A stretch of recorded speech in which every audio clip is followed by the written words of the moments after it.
Imagine la scène. Tu viens de finir un projet super important. Tu es fier de toi. Tu regardes ton collègue anglophone et tu dis. Finally, I am finished. Et là, son visage change. Il ne sourit pas. Il a l'air inquiet. Pourquoi? Parce que pour lui, tu ne viens pas de dire que tu as fini. Tu viens de dire que tu es foutu. Oui, je sais, ça paraît absurde. Mais c'est une erreur extrêmement fréquente chez les francophones. Et aujourd'hui, on va voir pourquoi cette phrase est un piège. Ce qu'elle veut vraiment dire. Et surtout, par quoi la remplacer? Parce qu'une simple nuance peut complètement changer ton message. Le problème vient d'une chose très simple. La traduction littérale. En français, on dit « Je suis prêt ». Je suis fatigué. Je suis fini. Donc ton cerveau fait « Je suis I am fini ». finished. I am finished. Logique, mais faux dans ce contexte. Le souci, c'est que finished peut vouloir dire deux choses. Terminé. Foutu. Ruiné. Condamné. Et quand tu dis I am finished. tu décris ton état. Comme I am tired. I am happy. donc I am finished. signifie je suis dans un état terminé. Et ça, en anglais, c'est très négatif. Exemple. Imagine un joueur qui perd tout au poker. I'm finished. Un entrepreneur en faillite. Or finished. Un héros encerclé. This is it. I'm finished. Tu vois le niveau de drama. Donc, maintenant, la vraie question, comment dire « j'ai fini correctement ». Première solution. La meilleure option.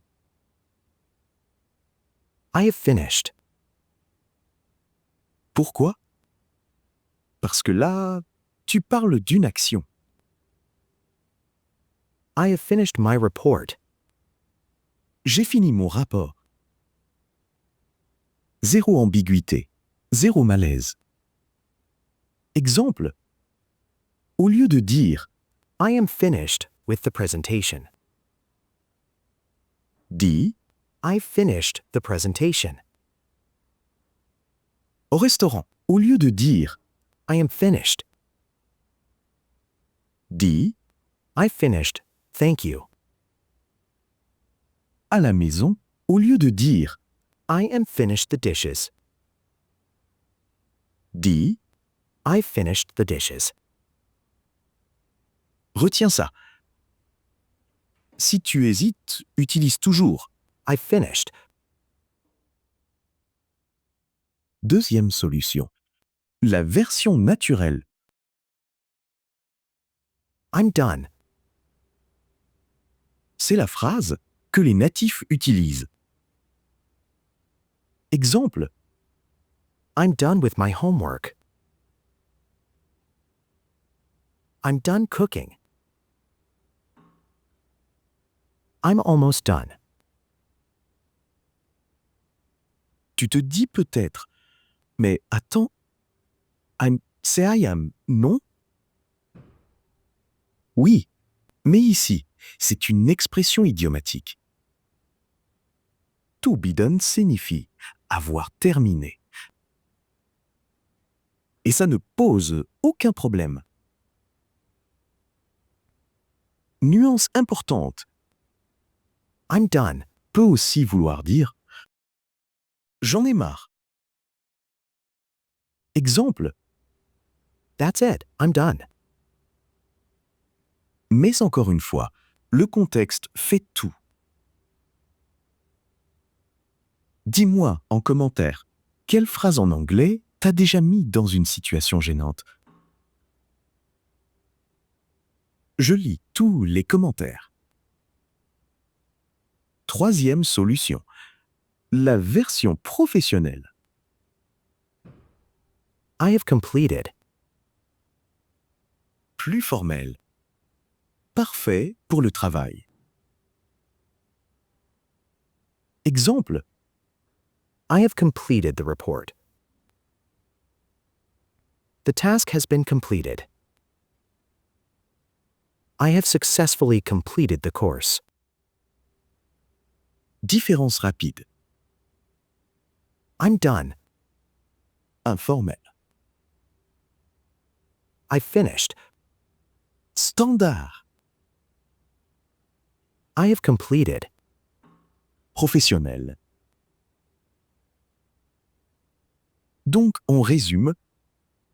Ne dis pas, I am finished. sauf si tu veux dire que ta vie est terminée. Utilise I finished. I'm done. I have completed. ma recommandation. Si tu dois en retenir une, I finished. si tu veux éviter ce genre d'erreur et vraiment parler comme un natif, like la vidéo, abonne-toi et regarde la prochaine vidéo. See you in the next video.